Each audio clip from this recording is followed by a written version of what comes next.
Hi, I'm Leeza. I'm an international transformation specialist. And what that means is that I help people evolve without feeling like they have to erase where they came from. So if you've ever felt torn between your past self and your future self, this video will give you some much needed peace. Transformation doesn't mean abandonment. It means you're literally changing the form, transformation from one into another, but you integrate and you can change your life without disowning the version of you that got you here.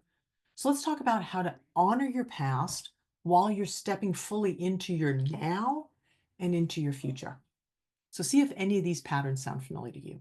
That you feel ashamed of your old self or your past decisions.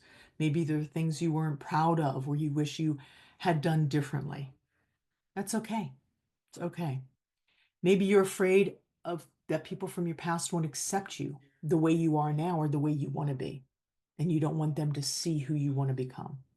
Or perhaps you're struggling to let go of old habits or identities that you've outgrown because they're so familiar or they're so embedded or you're so used to them, right? So that parts of you cling to these old ways and maybe even to labels, for example, that you're the people pleaser or you're the fixer, you're the rebel or whatever. Yeah.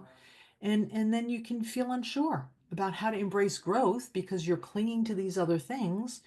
And if you let go of them and try something new and allow yourself to evolve, you can often feel fake, right? So if any of that touches upon something that you're feeling, I'd like to offer you some ideas and different perspectives that can help you. Yeah, you can use them as guides. So the first one is that you are not deleting your past. You're integrating it. First of all, you can't delete it, right? It's brought you here. It's made you who you are today. And all of the things that you did because it's the best you had at the time for your understanding and abilities at that time. Looking back in retrospect and saying, "Oh, I should have known better," that's really kind of unfair because you didn't have your knowledge and your abilities that you have today at that point. You had what you had then. So you're not getting rid of it, you're bringing it along and you're integrating it. And the one way you can do that is by appreciating it. So the old you was doing the best that they could with what they had. And growth honors that past. It builds on the wisdom. I'm sure you've learned a lot of lessons through everything you've been through. I know I have, right? So to look at those lessons and to accept the wisdom that we have today without the judgment, without making yourself wrong for how you arrived here. Yeah? And you don't need to explain your evolution. You don't need to tell people why you're doing it differently unless you want to. I guess what I'm saying though is that you don't have to justify who you are today and who you're becoming. You can just be it. You can just live who you are today. And self-love, that includes loving all the parts of yourself, the parts that you no longer carry with you or that no longer serve you. You can love those parts too because they've helped you. They've helped you to get to where you are today.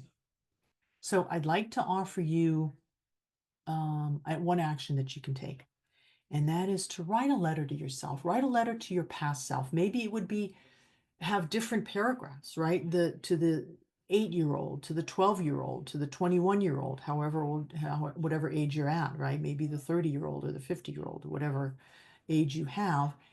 Write a letter to that part of yourself, and not to criticize, but to thank yourself. Thank yourself for the resilience, for the mistakes, for the tenacity to keep trying to work through things, and also that you have survived, and not only survived, that you've thrived.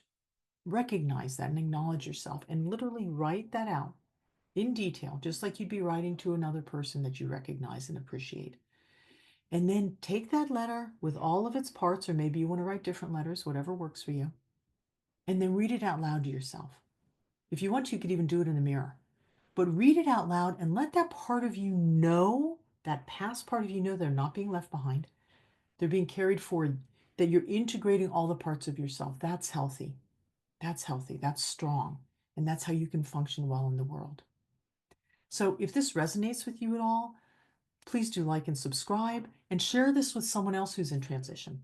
And if you're ready to honor all those parts of yourself while creating your next chapter, explore these resources below.